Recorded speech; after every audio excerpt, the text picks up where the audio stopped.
Pada kesempatan malam hari ini, saya ingin menggaris bawahi beberapa hal. Pertama, jangan diartikan rahmatan lil alamin kita menjadi lembek di hadapan kemunkaran. Jangan sekali-kali rahmatan lil alamin diartikan kita pasrah kepada kezaliman. Jangan sekali-kali rahmatan lil alamin diartikan kita harus berdiam diri dari kemaksiatan di sekitar kita. Bukan itu rahmatan lil alamin, saudara.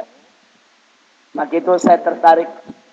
Kalau tadi Dr. Mustafa Umar menceritakan tentang keindahan akhlak Nabi, saudara. Beliau kutip sedikit. Kemudian tadi kawan-kawan kita juga yang membacakan hadrah mengutip sejarah hidup Nabi, saudara. Maka dalam kesempatan ini sedikit saya mau kutip bagaimana Al-Imam Abdurrahman Ad-Dibai dalam kitab Maulidnya, saudara, yang dikenal dengan Maulid Diba. Beliau menceritakan tentang akhlak Nabi. Antara lain, beliau tuliskan di dalam Maulid Diba, wa ya'fu 'anil dzambil ladzi fi haqqihi was-sababi. Wa idza duyi'a haqqullah lam yakum ahadun li ghadabi. Luar biasa, Pak, Bu. Bagaimana sih sifat Nabi? Wa ya'fu 'anil dzambil ladzi fi haqqihi was-sababi. Nabi begitu mudah memaafkan kesalahan orang lain yang berkaitan dengan hak pribadinya. Kalau berkaitan dengan hak pribadi Nabi, Nabi sabar, Nabi tabah, Nabi nggak ambil balas, saudara. Nabi diludai mukanya, Nabi senyum. Nabi dicaci maki, Nabi nggak balas, saudara. Nabi dihina, Nabi diam. Ya, kalau itu berhubungan dengan pribadi Nabi, Nabi tidak mengambil balas, saudara. Tapi wa idza duyi'a haqqullah, kalau hak Allah yang dilanggar, hukum Allah yang tidak ada seorang manusia pun kanya Nabi. Ini yang saya mau garis bawahi, saudara. Bagaimana Islam yang kalau pribadi kita dihina orang, sabar. Pribadi kita dirugikan orang, sabar. Enggak usah ngebales, saudara.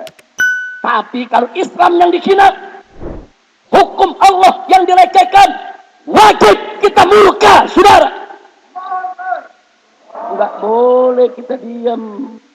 Mari kita lihat. Nabi dihina, Nabi diam. Nabi diludai, Nabi diam. Nabi disirami pasir, Nabi diam, saudara. Nabi dicaci maki, Nabi enggak balas. Tapi begitu hukum Allah dilanggar, ada yang menenggak minuman keras, Nabi perintahkan para sahabat untuk memukulnya 40 kali, dipukul. Begitu ada orang yang sudah berumah tangga berzina, Nabi perintahkan kepada para sahabat untuk dirajam sampai mati. Nabi sabar, Nabi santun, Nabi lembut. Tapi yang mabuk dicambuk, sudah berkeluarga berzina, dirajam sampai mati, saudara. Tolong itu dicatat. Artinya kelembutan Nabi, kesantunan Nabi, keramahan Nabi tidak mencegah Nabi untuk tegas dalam penegakan hukum.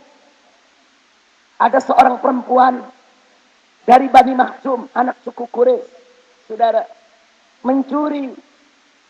Nabi perintahkan untuk dipotong tangannya. Ada segelintir sahabat melobi Nabi supaya perempuan tadi diberikan dispensasi agar perempuan tersebut, saudara, jangan dipotong tangannya. Apa kata Nabi? Nabi mengatakan, saudara, kepada sang sahabat tadi, atas faufi had min hududillah, beraninya kau ingin memberikan syafaat, pertolongan dalam hukum yang sudah ditetapkan oleh Allah. Kata Nabi, "I'lam, ketahuilah olehmu, sesungguhnya innama halaka man kana qablakum, sesungguhnya umat sebelum kamu dulu dibinasakan oleh Allah gara-gara begini. Idza saraqa fihimus syarif taraku." Kalau ada orang terhormat, orang besar, orang terpandang mencuri, dibiarkan, didiamkan, enggak dihukum, enggak dipotong tangannya. Wa idza saraqa fihimus dhaif. Tapi kalau ada wong cilik mencuri, kalau ada rakyat kecil mencuri, kalau ada orang lemah mencuri, rakyat jelata mencuri, yuqamu alaihi al-had. Dihukum dengan berat, dipotong dia punya tangan. Apa kata Nabi? Saudara, ya, ini gara-gara begini. Kalau orang terpandang mencuri, didiamin. Kalau orang kecil mencuri, dihukum dengan berat. Gara-gara begitu, Allah binasakan itu umat, itu bangsa. Akhirnya Nabi mengatakan kepada para sahabat, apa kata Nabi? Waimallah, demi Allah, lau anna Fatimah binta Muhammadin syarakat, andai kata putriku Fatimah, jantung hatiku Fatimah, kecintaanku Fatimah, syarakat mencuri, laqata'tu yadaha, demi Allah aku potong tangannya. Ya Allah, saya tanya Nabi adil tidak? Tegas tidak? Nabi santun, Nabi lembut, Nabi sabar, tapi Nabi tetap tegas menegakkan hukum, saudara. Enggak sampai di situ. Kenapa Nabi tegaskan Allah? Bukan urusan pribadi. Nabi dicaci maki, Nabi enggak balas. Kalau urusan hukum Allah, jangan coba-coba dilanggar, saudara. Satu lagi, saya sampaikan fakta sejarah. Anda tahu, saudara, ada orang dusun minta izin sama Nabi bikin masjid. Mereka janji masjidnya mau digunakan dengan baik, bersumpah in arafna ilal husna. Di kemudian hari itu masjid disalahgunakan, dipakai buat ngadu domba umat Islam, memecah belah orang beriman. Allah kasih tahu Nabi dalam surat At-Taubah. Apa kata Allah kepada Nabi? Walladzina ittakhadhu masjidan diraran wa kufran wa tafriqan bainal mu'minin. Allah kasih tahu, hei Nabi, hei Rasul, itu orang-orang yang bangun masjid, yang dulu minta izin, yang janjinya itu masjid untuk kebaikan, dia sudah menjadikan masjid tersebut sebagai tempat kerusakan, tempat kekufuran, tempat tafriqan bainal mu'minin, untuk memecah belah orang beriman. Sampai Allah mengatakan kepada Nabi dalam ayat berikutnya, la takum fihi abada. Kau enggak boleh datang ke masjid tersebut. Kau enggak boleh masuk ke dalamnya. Kau tidak boleh berdiri untuk sholat dalam masjid tersebut. Abadan, selamanya. Begitu Nabi tahu, saudara. Nabi kumpulkan sahabat. Begitu sudah kumpul, apa kata Nabi? Idhabu ila hadzal masjidil zalim ahlu. Hei para sahabatku, berangkat kalian, datangi itu masjid yang sudah disalahgunakan untuk merusak umat Islam, memecah belah orang yang beriman. Sampai di sana kata Nabi, bunuh, rubuhkan itu masjid, rikuh, dan bakar itu masjid. Masya Allah, Nabi suruh bakar, sudah. Sami'na wa ata'na, sahabat menjawab, mereka berangkat. Sampai di masjid tersebut, penghuninya disuruh keluar. Setelah kosong itu masjid itu dirubuhkan oleh para sahabat dan dibakar rata jadi abu, rata dengan tanah, sudah. Masya Allah, Nabi lembut, Nabi santun, Nabi sabar, Nabi rahmah, saudara. Tapi bukan berarti Nabi diam dari maksiat. Bukan berarti Nabi pasrah kepada kemunkaran. Bukan berarti Nabi membiarkan hukum Allah dilanggar. Tidak, saudara. Pribadi Nabi dihina, Nabi diam. Pribadi Nabi dihina, Nabi sabar. Tapi kalau sudah Islam yang dihina, hukum Allah yang dilanggar, persatuan umat yang mau diporak-porandakan, Nabi berdiri tegak untuk melawan. Nah, saya mau tanya kepada yang hadir. Masjid dipakai buat sholat, diselipin maksiat buat merusak umat, itu disebut masjid merusak. Masjid Dirar. Masjid merusak. Saya tanya, pabrik minuman keras merusak nggak ya? Jawab yang kompak. Judi? Jawab yang kompak. Yang nggak jawab jangan-jangan bandar ini. Ayo jawab yang kompak semua. Saya tanya, minuman keras merusak tidak? Judi? Narkoba? Semua merusak, saudara. Nah, pertanyaan saya berikutnya. Dulu waktu Nabi menjadi pemimpin kepala negara di Madinah, ada masjid digunakan untuk merusak, Nabi bakar. Kira-kira kalau di zaman itu ada yang nekat bikin pabrik minuman keras, diapain ya saudara? Kira-kira dibakar gak? Kira-kira dibakar gak? Kalau ada yang nekat bikin sarang judi, dibakar tidak? Kalau masjid saja disalahgunakan untuk merusak umat, Nabi bakar. Bagaimana sarang judi? Bagaimana sarang judi? Bagaimana sarang narkoba? Bagaimana sarang pelacuran? Takbir!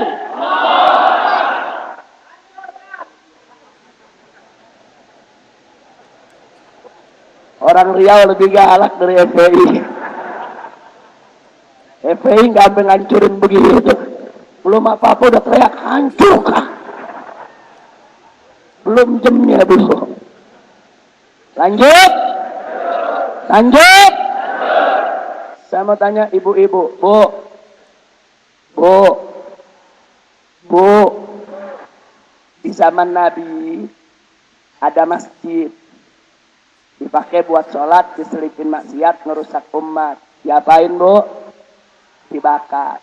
Lalu kira-kira kalau masjid aja ngerusak umat dibakar, sarang judi gimana? Sarang judi bagaimana? Sarang narkoba bagaimana? Sarang pelacuran bagaimana? Yang ngomong bakar bukan saya, ibu-ibu. Jadi kalau ada polisi mau tangkap ibu-ibu ya. Saya nggak ngomong bakar. Enggak, saya cuma nanya. Ibu yang jawab sama bapak, betul? Betul? Kira-kira yang saya sampaikan jelas tidak? Jadi jujur, Nabi lembut tidak? Sabar tidak? Santun tidak? Ramah tidak? Tapi Nabi tetap tegas tidak?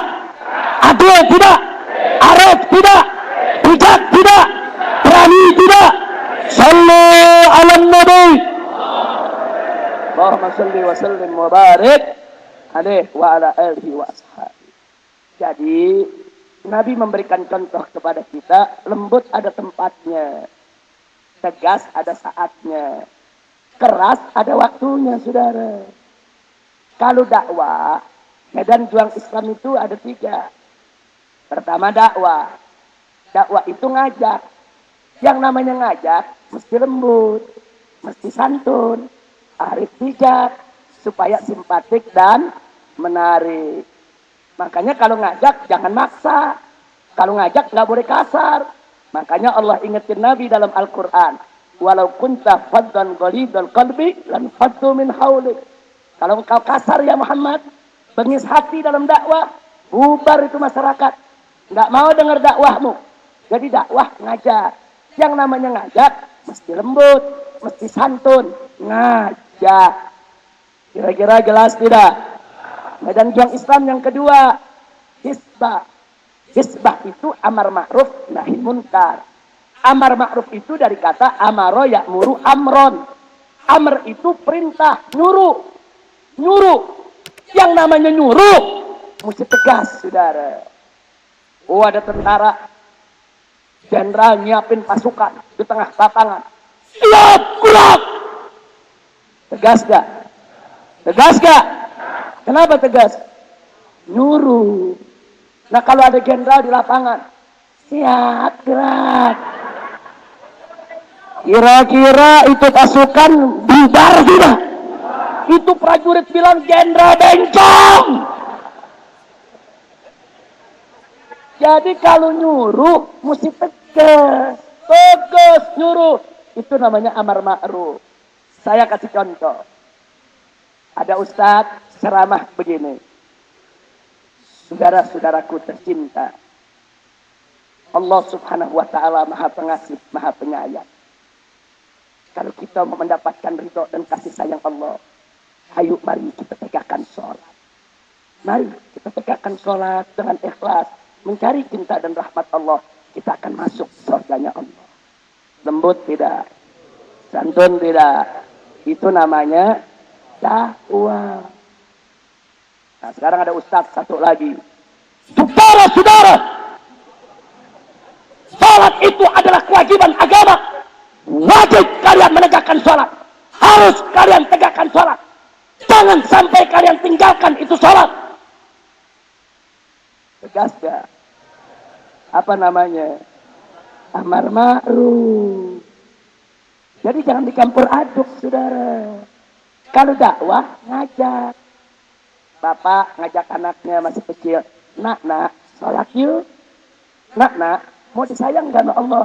Ayo sholat. Ikut abah sholat. Itu namanya dakwah. Tapi kalau orang tua mengatakan kepada anaknya, nak, sebentar lagi ini maghrib akan tiba. Sebentar lagi maghrib mau datang ini. Segera kau ambil wudhu. Ambil kau punya kain. Berangkat ke masjid. Tegakkan sholat. Apa namanya? Amar ma'ruf. Nabi suruh ini kalau anak sudah 7 tahun. Kata Nabi, muru auladakum bis shalah wa hum abna'us sab'. Kata Nabi, perintahkanlah anak-anakmu sholat kalau usianya sudah 7 tahun. Kalau sudah 7 tahun, suruh sholat. Kalau belum 7 tahun, jangan disuruh sholat, tapi diajak. Anak 3 tahun disuruh sholat nak, mabur Tuhan. Anak masih 3 tahun nggak ngerti, masih 4 tahun nggak ngerti. Anak di bawah 7 tahun, jangan disuruh sholat, diajak sholat. Nak, sholat yuk. Nak, ke surga yuk. Nak, mau disayang nggak sama abah dan umi? Ayo nak, kita sholat, indah sholat. Nanti kalau masuk surga, minta apa aja dikasih sama Allah. Itu dakwah. Anak umur 3 tahun, 5 tahun, mesti dimanjakan. Nah, kalau tuh anak udah 7 tahun, suruh. Nah, segera kau sholat. Ambil wudhu, ambil kainmu, berangkat ke masjid. Itu namanya amar ma'ruf, saudara. Kalau udah umur 10 tahun, nggak begitu lagi. Nggak mau sholat, gebuk, saudara. Nabi yang suruh. Yadribuhum alaiha wahum abna'u asar. Pukul itu anak supaya menegakkan sholat. Kalau usia mereka sudah 10 tahun, pukul. Tapi mukulnya jangan kayak Mike Tyson. Itu sih bapak gila yang begitu. Mukulnya dengan pukulan, saudara, yang membuat cedera. Pukulan bukan di muka, pukulan bukan di tempat bagian berbahaya. Pukulannya bukan pukulan yang membuat orang menjadi cacat, saudara. Kira-kira jelas tidak? Jadi dakwah dan kisbah ada bedanya tidak? Jelas tidak? Dakwah harus lembut, kisbah harus tegas. Apalagi nahi munkar, Nabi sampai bakar masjid sudah lebih tegas. Sedangkan jihad harus keras, saudara. Nggak ada jihad lembut. Emang ada menkitik-kitikan? Nggak ada. Yang namanya jihad perang di jalan Allah saling bunuh, saling serang.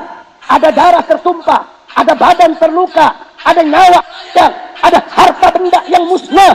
Bagaimana perang Badarnya Nabi? Bagaimana perang Uhudnya Nabi? Bagaimana perang Khandaqnya Nabi? Perang di jalan Allah keras, saudara, keras. Jadi kalau perang memang keras. Allah yang suruh keras. Allah berfirman dalam Al-Quran. Apa kata Allah? Faqala ta'ala, ya ayuhan nabi, jahidil kuffar wal munafiqin, waghlud alaihim. Hai Nabi, perangi itu orang-orang kafir dan orang-orang munafik. Waghlud alaihim. Kerasi mereka. Allah yang suruh keras, saudara. Tapi kerasnya jangan ngawur.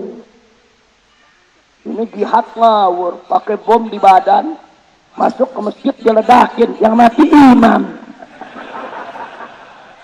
Ngawur tidak? Ngawur tidak? Oh, pakai bom di badan, yang diledakin saudara, Mall Pekanbaru. Yang mati security, namanya Rahmat, Soleh, Udin. Saya tanya, itu jihad atau jahat? Jujur jawab, jihad atau jahat? Jihad atau jahat? Kalau yang begitu matinya syahid atau sangit? Ngawur itu saudara. Jihad itu ada syaratnya. Jihad itu ada rukunnya. Jihad itu ada aknya. Jihad itu ada akhlaknya. Nggak boleh jihad membunuh perempuan di pihak musuh, membunuh anak-anak, membantai warga sipil yang tidak bersenjata. Nggak boleh. Ada anak muda nanya, Habib Rizik, musuh datang memperkosa perempuan kita. Musuh datang menyembelih anak kita. Bagaimana kalau kita balas, kita serang mereka, kita perkosa perempuan mereka. Dan kita sembelih lagi anak mereka. Saya tanya, dalam jihad boleh gak?